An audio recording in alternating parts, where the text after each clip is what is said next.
pertama di bidang ekonomi, satu, bisa mengembangkan sektor pertanian dan pertambangan dan perdagangan semakin pesat berkembang ya. Jadi pertanian tadi pajak dihapuskan, tetapi sektor pertanian, pertambangan ya, terus kemudian di sini perdagangan itu maju, sehingga memang tidak defisit ekonomi kerajaannya ya. Yang kedua, menguasai perdagangan dunia. Nah, ini perdagangannya tidak hanya di tingkat negara dan tidak hanya di tingkat India saja ya, tetapi juga menguasai dunia. Dunia itu semua loh ya, di barat juga ya, negara barat juga ya. Nah, ini makanya saya tadi bilang jangan dianggap belajar sejarah tidak ada manfaatnya. Setelah kita belajar sejarah, Islam ternyata pernah seperti itu ya. Ini di Mughal toh bisa menguasai dunia. Kemarin di Bani Umayyah juga ya kan, sampai bahasanya bisa menjadi bahasa Arab itu bahasa internasional. Sekarang kan kita angel banget bahasa internasional, bahasa Inggris ya, sampean mending lah bahasa Inggris orang ngerti-ngerti ya kan. Tembiana pelajaran bahasa Inggris terus ngarani angel ya, tambah terpuruk wong Islam ya kan. Nah, kalau dulu itu bahasa Arab ya, bahasa internasionalnya. Titik mendingnya bahasa Arab kan ngerti mbok. Misalnya nang luar negeri sampai assalamualaikum ya ngerti lah, waalaikumsalam ya fasih. Nah, sekarang good morning ya kudu ngomong be ora pas ya, good evening suara paham kian ngomong waktunya sejen. Kalau Islam kan assalamualaikum kabeh ya kan, sobahul khair ngerti selamat pagi kan gitu ya, dan sebagainya. Ini perdagangannya sampai ke Eropa Timur, terus sampai ke Eropa Tengah, juga sampai ke Cina dan sampai ke Asia Tenggara. Asia Tenggaranya ya ke kita ya, ke Malaysia ya itu. Terus sekarang bidang seni juga maju ini, yaitu lahirnya karya-karya sastra oleh penyair-penyair istana seperti Padmayat, itu judul karya sastra waktu itu ya, bahasanya mungkin dia ya Padmayat ya, yaitu karyanya Muhammad Jayasdi ya. Dan juga ada Akhbar Namen, jadi judul karya sastranya Akhbar Namen. Dan nah ini Akhbar ya, karya sejarawan yang bernama Abu Fadl ya, itu pada waktu itu. Kalau zamannya Jalal justru senimannya yang terkenal mulai dari Hindu ya, karena istilahnya Hindu yang diangkat menjadi seniman kerajaan orang Hindu ya. Tapi kalau zamannya Aurangzeb Muslim ya. Terus saya perlihatkan di sini arsitektur atau bangunan-bangunan ya, ini sejarah kebudayaannya di Mughal. Itu yang terkenal yang sampai sekarang masih berdiri adalah Menara Kutub di Minar, terus Masjid Akbar di Delhi. Jadi masjidnya masih aja ya, peninggalan dari Jalaluddin ya. Terus Taj Mahal kan terkenal sekali ya, sampai sekarang masih ada. Ini tadinya adalah makam istrinya Jalal yang non muslim itu tadi, karena Jalal sangat mencintai, terus kemudian dibikinkan tadinya sebenarnya kuil ya, pertama menikah kuil. Nah, tapi kemudian kalau menurut sejarah Islam sebenarnya masuk Islam ya, menjadi mu'alaf setelah bergaul dengan keluarga kerajaan di Jalal itu. Oh ternyata Islam seperti itu, oh ternyata saya banyak tidak sesuai gitu ya, masuk Islam. Sehingga makanya ketika meninggal dunia ini makamnya dibentuk Taj Mahal ya, seperti masjid kan, seperti itu ya kalau dalam sejarah Islamnya. Tapi kalau dari sejarah yang non muslim ya, sampai meninggal dunia tetap Hindu gitu ya. Dan ini hanya bentuknya saja yang seperti masjid, tapi sebenarnya makam kan gitu. Terus kemudian istana Pajpur di Akri ya. Terus kemudian Masjid Atala Jayanpur. Nah, ini peninggalan bangunan sejarah kebudayaan pada kerajaan Mughal yang masih ada sampai sekarang, masih terkenal hebat.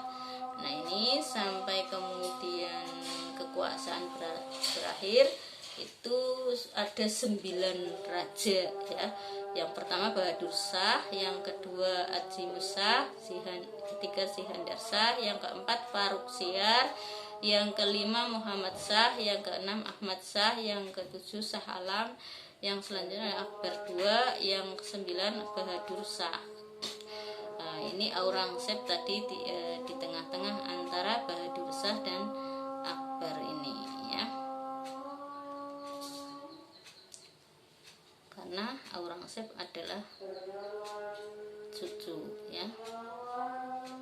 Ya, sekarang saya lanjutkan meskipun sudah adzan ya, saya dengarkan juga sambil saya dengarkan ya, masih nanti sampai jam 4:15 ya. Sekarang masa kemunduran kerajaan Mughal dan penyebabnya. Yang pertama ini, kekuasaan politik menjadi merosot akibat tahta kepemimpinannya dijadikan rebutan. Ya, sekali lagi ya, kerajaan hancurnya yang pertama adalah faktor intern, yaitu perebutan kekuasaan antara anggota keluargaan, antara kakak dengan adiknya ya, antara paman dengan keponakannya itu. Yang kedua, pada pemerintahan Shah Alam yang tadi sudah saya sebutkan, ada beberapa raja yang tadi saya sebutkan 9, 10 dengan Aurangzeb ya. Kerajaan Mughal itu diserang oleh pasukan Afghanistan yang dipimpin oleh Ahmad Khan ya. Nah, ini kekalahan Mughal. Kenapa ini sampai kalah oleh Afghanistan? Ini karena sebenarnya di sini Mughal itu sudah mulai dibohongi oleh AIDS ya, EIC, yaitu yang disingkat The East India Timur Company. Ini tadi kerjasama dengan orang Inggris, katanya kerjasama ekonomi.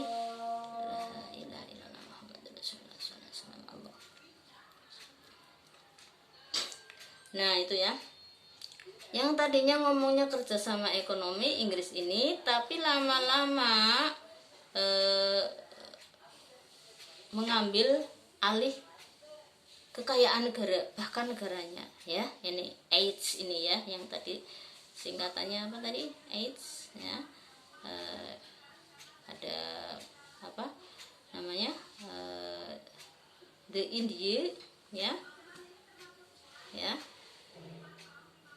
boleh Anda tulis The East India Timur Company ya. Nah ini dari kerjasama ekonomi dengan Inggris, tetapi merugikan India ya, merugikan Mughal ya, bukan India. India kan seluruhnya, ini Mughal ya. Terus yang ketiga, Sultan Akbar II. Akbar II itu bukan Jalaluddin Akbar tapi cucunya tadi ya, bergelar Akbar II ya. Pengganti dari Bahadur Shah tadi ya. Bahadur Shah itu tadi anaknya Aurangzeb ya. Ini memberikan konsensi ya kepada AIDS ini untuk mengembangkan perdagangan di India sebagaimana yang diinginkan pihak Inggris. Nah ini dilomboni gelem lah, kelombon gareng ya istilahnya, oleh Inggris itu tadi ya. Jadi diboleh berdagang, dikembangkan di situ ya, tidak hanya kerjasama jual beli barang, tapi juga menanam saham dan mendirikan pusat-pusat perdagangan di situ ya. Kalau kita gambarkan mulanya kita prihatin juga ya, misalnya kalau kita cuma kerjasama ekonomi, misalnya jual beli, impor ekspor ke luar negeri nggak apa-apa, tapi yang saya khawatirkan itu seperti ini. Kalau melihat sejarah di sini, kalau pihak asing sudah menanam saham di sini, misalnya kayak Arab Saudi kemarin ke sini rajanya, kemudian menanam saham di Pertamina, kemudian sahamnya lebih besar, itu bisa bahaya kalau kita tidak bisa mengendalikan ya. Akhirnya tersedot ke sana semua dan ekonomi kita sendiri yang rugi. Nah, mudah-mudahan jangan sampai seperti itu ya. Dengan Amerika juga seperti itu ya. Ada kemudian ada apa namanya yang lainnya, misalnya Alfamart itu berdiri di sini, itu apa, sahamnya orang asing ya, bukan saham kita yang banyak di sini. Jadi kita itu cuma ya, kalau tidak disedot kekayaannya secara langsung, tapi semua membeli ke situ kan otomatis ekonomi kita terau ke sana. Ini yang sering menjadi isu di tingkat orang yang ingin mendirikan khilafah, kan antara lain seperti itu sebenarnya, kekhawatiran yang semacam itu. Tapi kalau kita ya tidak sampai ke situ lah ya, artinya masih punya positif thinking atau husnudonnya kita ya enggak, kita kan membeli barang terus kemudian sana menjual gitu ya, terus dan lain-lain, pokoknya ada alasan tertentu. Tapi kalau alasan yang dilihat lebih ngerinya memang sampai ke sana ya. Terus sekarang masa kemunduran kerajaan Mughal tadi ya, yang keempat, konflik di kalangan keluarga kerajaan yang berebut kekuasaan, yang kemudian keturunan Babur hampir semuanya memiliki watak yang keras dan ambisius ya, seperti kakek moyangnya tadi ya, Timur Leng ya, sebagaimana kakek moyangnya yaitu Timur Leng, bener ini ditulis di sini ya. Yang kelima adalah Hindu yang merupakan mayoritas di sana. Sekali lagi saya sedang bicara sejarah kerajaan Mughal, tidak sedang bicara Hindu Indonesia di sini, enggak ya, kerajaan Mughal ya. Hindu yang merupakan mayoritas di sana tidak senang menjadi warga kelas 2 ya, akhirnya melakukan pemberontakan ya. Kan Hindu kan mayoritas di kerajaan Mughal, tadinya Muslim ketika Jalaluddin masih belum memiliki istri Hindu, tapi kemudian ketika memiliki istri Hindu kan berbondong-bondong orang Hindu juga ke situ, terus kemudian Hindu bangkit lagi dan sebagainya, menjadi mayoritas di sana. Kemudian menjadi kelas 2, tidak mau ya. Nah ini kemudian menimbulkan rasa iri, kemudian juga memberontak, kemudian bekerja sama bahkan dengan Inggris ya. Yang keenam, keruntuhan Mughal juga dipengaruhi oleh faktor ekonomi ya. Artinya ekonomi tadi yang berkaitan dengan AIDS itu tadi ya. Jadi di sini kalau kita gambar di sini, setelah bekerja sama kemudian menanam saham, lama-lama itu pihak Inggris itu tidak hanya minta bagi hasil dari saham tersebut berupa hasil bumi, tapi lama-lama adalah kekuasaan wilayah ya, daerah. Itu trik politik orang Inggris kayak gitu, orang-orang sekutu ya, kalau di Indonesia Inggris, Belanda, Amerika dan sebagainya itu suka kayak gitu. Jadi kalau sudah menanam saham di sini kemudian meminta wilayah. Nah ini yang bahaya, yang kita tidak suka. Seperti misalnya di Bali ya, saya pernah prihatin tahun kemarin, tahun berapa kemarin ya, tahun 2000 berapa saya ke Bali, saya udah prihatin ketika tahun 92 saya ke Bali. Di sana di Bali itu masih alamnya, pantai wisatanya itu masih luas ya, masih terbuka, artinya itu masih alam beneran terbuka. Tapi kemarin ketika tahun 2000 sekian saya ke sana lagi, di Bali itu sudah wilayah pantainya sudah menjadi didirikan hotel, rumah makan yang di situ penginapan dan hotel-hotel itu tidak ada milik orang Indonesia. Jadi itu ada orang Jepang, orang Cina, orang Singapura, orang mana itu yang memiliki. Jadi saya prihatin, aduh, sama tanahnya itu saya prihatinnya gini, loh berarti orang Bali besok tanahnya cuma yang pinggiran yang sekarang masih ada yang nggak dijual. Lah nanti di perkotaan atau di tempat wisata itu sudah dimiliki oleh orang luar negeri. Berarti kan kalau orang luar negeri ke sini, lah ya gimana kan? Berarti Bali sudah dimiliki oleh banyak orang itu Bali. Terus di Papua sana Papua sekarang sudah itu ya, di pinggiran sana di luar Jawa ya juga ada itu, dan tadinya hutan ya, tanah, kemudian merasa tidak ada pemiliknya, orang barat itu yang kemudian mengembangkan menjadi tempat wisata terus dimiliki oleh sendiri. Aduh, jadi masih ada beberapa wilayah di Indonesia yang memang perlu diperhatikan ini ya oleh ya negara yang ngurusin negara, kayak TNI, kayak bagian Menteri Dalam Negeri barangkali ya, yang kaitannya dengan wilayah negara. Karena ya seperti itu. Kenapa bisa seperti itu? Ya karena ya sekali lagi, jadi pemerintah kok ngurusi sampai sedetil itu, karena orang satu menterinya dan perangkatnya juga cuma berapa orang, kan sering tidak terjangkau. Nah, yang berkaitan langsung adalah masyarakatnya, seperti di Bali misalnya ya. Ini kelemahan kita, termasuk kita di Kesugihan, di Cilacap, tolong ya diingatkan, saya ingatkan artinya. Misalnya di Bali, mengapa sampai dimiliki oleh orang luar seperti itu? Ya karena masyarakat Bali waktu itu diiming-imingi duit dengan kurs dolar, ya kan? Misalnya kalau dijual dengan tetangganya, dengan masyarakat di Bali, cuma seubinnya, misalnya 1 meternya cuma laku 100.000, tapi dari luar negeri, dari orang asing itu laku misalnya itu tadi 100.000 ya, 1 juta, terus diberikan gede banget kan, padahal bagi orang sana 1 juta sangat kecil. Nah akhirnya apa, lah ini yang rugi. Makanya kalau bisa tolong yang punya duit banyak, belilah wilayah-wilayah kita ya. Jangan untuk membangun fisik atau beli mobil-mobil saja, tapi belilah tanah kita yang dimiliki oleh kita dan anak cucu kita, jangan dijual ke orang luar gitu ya, orang asing yang bukan bangsa Indonesia. Satu gitu.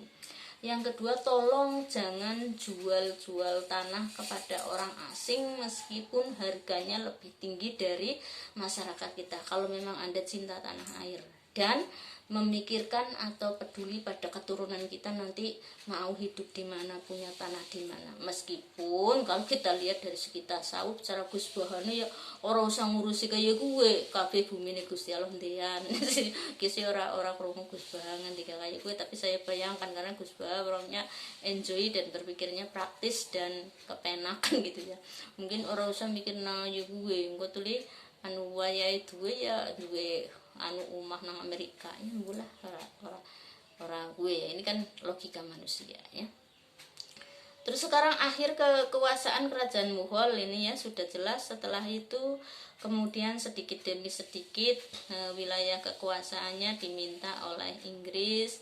Kemudian antar anggota keluarga bersatu, artinya itu berebut kekuasaan ya, akhirnya tumbang kerajaannya karena tadi ya ekonominya sudah terpuruk, kekuasaan wilayahnya sudah banyak terjual karena kerjasama ekonomi yang tadi salah gitu ya, yang keliru. Terus kemudian juga perebutan kekuasaan di antara keluarga, malah hancur sekalian. Itu saya kira dari kerajaan Mughal. Nah, sekarang saya ingin menyampaikan tentang Wali Songo, tetapi secara global saja karena waktunya tinggal 7 menit ya. Secara global saja, yaitu bahwa sejarah dakwah dan sejarah kebudayaan di Indonesia diawali terutama adalah yang terkait dengan Islam, itu diawali ada beberapa tulisan ya. Jadi tidak hanya bersumber dari satu tulisan. Yang satu tulisan yang dari versi Arab, yang kedua dari versi Cina, yang ketiga dari versi India. Nah ini ya, terutama ini. Nah yang keempat ini dari versi orang Eropa, artinya itu orang umum non muslim, tetapi yang disitu khusus mengkaji tentang sejarah Islam. Lah 4 ini kemudian memiliki pendapat berbeda-beda ya. Artinya apa? Kalau versinya orang Cina itu mengatakan masuknya Islam ke Indonesia ya dari Cina. Ya karena orang Cina yang tulis, dari siapa ya, yang kita sudah kenal di film-film kan malah ya, dan juga masih dibikinkan masjid ya di Indonesia, yaitu siapa ya namanya dulu, aduh sinang film gala sinang Semarang siapa, Bumaliha orang join ya, itu yang di Cina siapa namanya, Ibnu ingat Ibnu Cina yang di Semarang itu loh, yang ada masjid kayak kuil kelenteng, apa namanya, aduh lupa itu. Nah itu Panglima Ho ya Panglima apa ya, siapa lupa. Nah itu adalah karena saya tidak mengacu pada PowerPoint ya, 7 menit, jadi saya mengandalkan ingatan, jadi malah kelalaian ya. Nah ini dari Cina masuknya Islam pertama, kalau versi tulisan yang ditulis oleh orang Cina, sejarah Islam di Indonesia. Yang kedua ini sejarah Islam yang ditulis oleh orang Arab. Nah kalau orang Arab juga mengklaim bahwa Islam di Indonesia itu berasal dari Arab masuknya yang pertama, yaitu dari wali yang waliullah ini adalah keturunan dari Arab ya. Ini terus versi yang selanjutnya, ini versi yang dari India. Nah kalau tulisan India ya otomatis Indonesia itu pertama kali ada Islam itu dibawa oleh pedagang Gujarat, yaitu pedagang yang dari India ya. Nah yang keempat ini versi umum. Kalau versi umum malah justru semua itu tidak difokuskan kemana, tetapi di situ hanya difokuskan dari peninggalan sejarah yang ada dan makam yang tertua. Nah makam yang tertua ini ada di Samudra Pasai ya. Kemudian yang terkenal dengan makamnya yang di situ Fatimah ya, namanya Fatimah. Nah kemudian disitulah kemudian diambil jalan tengah. Oleh pakar sejarah secara umum disepakati bahwa Islam datang ke Indonesia yang secara umum sepakat adalah dari Gujarat, dari pedagang dari Gujarat di India ya. Karena apa? Ternyata pedagang-pedagang India juga sudah muslim ya. Jadi jangan Anda kira Anda kalau ada sahir syekh di sini Islam, Anda gumun sahir syekh Islam, artinya wong India Hindu kabeh. Sebelum Islam datang ke Indonesia itu ke India dulu, justru Indonesia itu terakhir. Makanya Indonesia sampai sekarang masih menjadi menjadi umat muslim terbesar di dunia, menjadi mayoritas karena Islam adalah yang terakhir ya. Indonesia adalah Islam yang terakhir, sudah kemana-mana dulu baru ke Indonesia. Nah ini harus dijaga, ini harus menjadi mayoritas terus, kalau tidak terpecah belah seperti di negara-negara lain ya. India sudah pernah menjadi mayoritas muslim, sebagian di Mughal terutama itu muslim semua, tapi kemudian kembali lagi ke kepercayaan lama, ke ajaran lama, yaitu Hindu dan Buddha menjadi mayoritas di sana.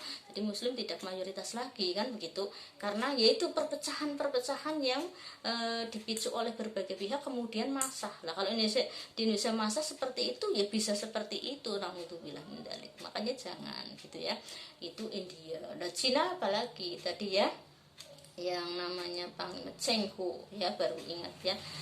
Panglima Cheng Ho itu muslim ya, datang ke Indonesia. Makanya di sini Islam kalau menurut Cina itu datang dari itu Panglima Cheng Ho ya, itu datang ke sini ya itu.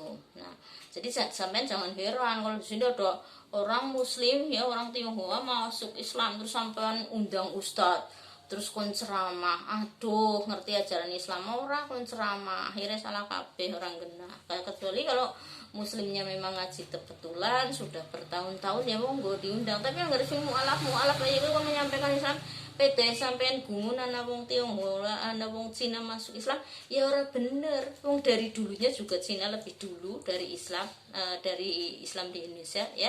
Jadi tidak perlu seperti itu juga ya. Oke, yang pedagang dari Gujarat itu tidak berdakwah yang seperti kita bayangkan, artinya di panggung ya, terus kemudian berdakwah, itu tidak. Dia hidup seperti biasa di negara kita, kemudian menikahi orang-orang kita, kemudian adat perilaku Islamnya itu dilakukan sehari-hari. Lama-lama banyak yang ikut. Tuh, makanya setelah itu kita sudah tahu sejarahnya, yang paling masyhur adalah dari pedagang Gujarat. Sekarang kita tahu bagaimana penyebaran Islam di Indonesia. Itu yang pertama, itu kan sejarah dakwahnya itu tadi ya, ada 3 versi, bahkan 4 sama yang karangan dari Eropa itu masuknya ya Islam ke Indonesia. Terus sekarang yang kedua, bagaimana penyebaran dan perkembangan Islam di Indonesia, yaitu apa? Satu, melalui pernikahan. Jadi itu tadi pedagang Gujarat menikah dengan orang Muslim orang Hindu di Indonesia. Nah kemudian orang Hindu tersebut masuk Islam ya, anak-anaknya juga masuk Islam, kan gitu, dinikahi baru dinikahi. Jangan kebalik, Indonesia sekarang sudah mayoritas Muslim malah wong Islam nikah dengan orang Muslim malah katut. Naudzubillah, itu namanya murtad. Kalau dulu nggak seperti itu. Kalau sejarahnya Islam datang ke Indonesia, yang terkenal kalau kita bilang wali lah ya, itu yang pedagang Gujarat ya, wali Cheng Ho, Panglima Cheng Ho ya, akhirnya dianggap wali kan seperti itu karena menyebarkan Islam gitu ya. Lah itu di situ wali dalam arti luas, kekasih Allah yang menyebarkan agama Islam. Jadi kata Gus Baha, KB ulama gue wali karena KB ulama pasti berjihad menyebarkan Islam kan gitu ya. Oke, selanjutkan tidak saya bahas itu. Nah itu melalui pernikahan. Nah jadi diislamkan dulu, terus kemudian dinikahi, terus keturunannya juga Islam. Tuh. Yang kedua melalui perdagangan tadi kan, yang pertama perdagangan tadi, perdagangan ya, karena berdagang orang India dengan Indonesia, orang Cina dengan Indonesia, orang Arab dengan Indonesia, maka kemudian di situ terjadi akulturasi budaya, yaitu orang Islam kok ada sholat, kemudian orang non Muslim yang di Indonesia ikut gitu ya, jadi melalui jalur perdagangan tadi ya. Terus kedua, banyak pedagang-pedagang yang mampir ke Indonesia ya, bahkan menetap di Indonesia, kemudian adat-adat Muslim mereka dicontoh oleh orang Indonesia yang waktu itu kepercayaan orang Indonesia masih Hindu, masih Buddha, masih Kristen, masih bahkan kejawen dan sebagainya ya. Pernah batang Indonesia keyakinan ya, makanya suruh jadi khilafah yang ngel ya, mau keyakinannya beratusan ya, nasing darmo gandula, nasing pernah lah ya, sampean gue skripsi ya bagus itu udah ya, dan sudah banyak yang menulis skripsi itu.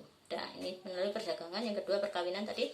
Yang ketiga itu melalui seni ya. Jadi ketika ada istilah wali songo itu seperti Sunan Bonang, kemudian Sunan Kalijogo, itu juga menyisipkan infiltration methods, itu menyisipkan ajaran Islam di dalam seni ya, dalam wayang. Wayang, Anda tahu wayang yang ada di Indonesia, ada kisah Mahabharata, ada kisah Ramayana, ada Anoman Kobong dan selanjutnya, itu tadinya adalah ajaran Hindu. Karena memang kitabnya atau buku cerita tentang wayang sumbernya dari ajaran Hindu, sehingga kisah Rama dan Sinta dan sebagainya itu seperti itu. Tapi oleh Sunan Kalijogo dimasuki ajaran Islam. Contohnya apa?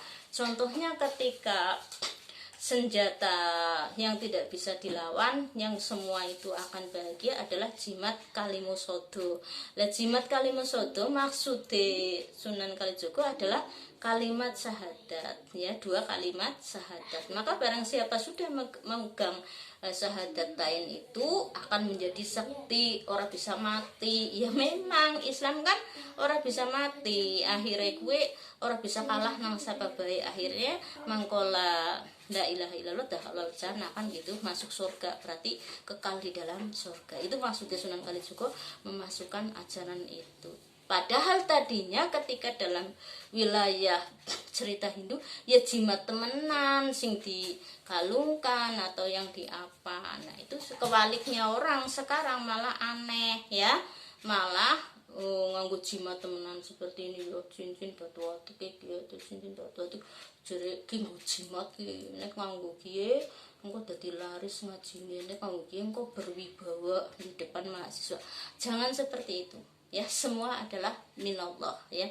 Karena kalau sudah yakin pada hal semacam itu akhirnya musyrik. Walaupun Gus Baha bilang gue orang musyrik, gue kurang nggak senjata tok, ibaratnya kayak wong gawa bedil ya, kayak wong gawa pistol, kayak wong gawa HP ya boleh kalau keyakinannya seperti itu. Artinya tidak menganggap bahwa itu adalah sebab utamanya, tetapi hanya merupakan senjata saja, boleh ya, artinya wasilah saja ya. Seperti orang bawa HP ya, orang bawa HP kan bisa dianggap musyrik itu. Makanya kalau orang-orang yang sok menganggap orang lain musyrik, ya Anda sendiri tiap hari musyrik ya bawa HP, katanya saya tidak bisa hidup tanpa HP, itu sudah musyrik ya. Karena dari dulu kata Gus Baha belum ada HP juga kita sudah hidup kan gitu ya. Nah, tetapi di situ kalau maksudnya adalah tidak bisa hidup tanpa HP sebagai alat komunikasi, sebagai alat kuliah, sebagai media-media pengajian, ya berbeda lagi kan. Nah, itu. Terus kemudian itu tadi ya, apa namanya? Melalui perdagangan, pernikahan, terus melalui seni ya seperti wayang, bahkan wayang dulu ya di Indonesia itu asalnya itu sebelum oleh Wali Songo itu wayang ya orang yang main ya, makanya ada wayang orang yang jadi Arjuna ya orang ya, yang jadi apa namanya Bima ya orang. Tapi kemudian oleh Wali kemudian menjadi wayang kulit ya. Supaya apa? Supaya tidak maksiat ya. Kalau wayang orang kan perempuan sama laki-laki nanti berperan sebagai istrinya, di situ nanti peluk-pelukan ya, cium-ciuman dan sebagainya ya, tidak. Nah, itu wayang kulit. Nah, kemudian juga ada wayang golek tadinya ya, sebelum wayang kulit. Lah golek itu adalah boneka ya, rawan juga musyrik nanti karena pada waktu itu Hindu itu masih menyembah patung-patung ya. Jadi artinya itu yang di dalam patung itu dipercayai ada dewa masuk maka disembah. Makanya golek itu bisa bahaya juga ketika di situ goleknya bergambar Rama terus kemudian disembah kan bahaya gitu. Maka kemudian menjadi wayang kulit. Kulit kan pipih ya, tidak berbentuk manusia, hanya digambar-gambar seperti itu. Jadi maksudnya Wali Songo itu seperti itu, maksudnya Sunan Kalijogo itu seperti itu. Itu melalui seni. Terus melalui jalur apa lagi? Perdagangan, seni, budaya ya, budaya yang saya maksud bukan seni misalnya apa, tradisi mitoni ya, tradisi nyatus dina ya, tradisi matang puluh dina, memang itu bukan dari budaya-budaya Islam ya. Itu sebenarnya dari dari Hindu tadi ya, ajaran Hindu bahwa yakin kalau misalnya 7 hari itu melepuh gitu ya. Terus mereka sesaji kan gitu asalnya, tapi oleh Wali Songo di situ ada akulturasi budaya untuk pengembangan Islam, yaitu apa, yang tadinya 7 hari diisi dengan sesaji yang dipersembahkan kepada dewa atau kepada ruhnya supaya tidak kelaparan atau tidak menyiksa yang mati karena disajeni dewane. Lah kemudian oleh wali itu dijadikan sodako, artinya ada berkat tebrek terus diangkat kan gitu ya, nangkono sajene ora perlu disajen maring bae atau maring dewane, tapi diangkat digawa bali oleh-oleh dimaem nggo sodako sing hadir kan gitu ya. Itu yang tradisi 7 hari kepungan dan sebagainya itu seperti itu. Terus kemudian yang tadinya di situ berisi puji-pujian untuk dewa-dewinya atau untuk ruh yang meninggal dunia oleh Wali Songo atau oleh para wali yang tadi melalui Gujarat datang ke sini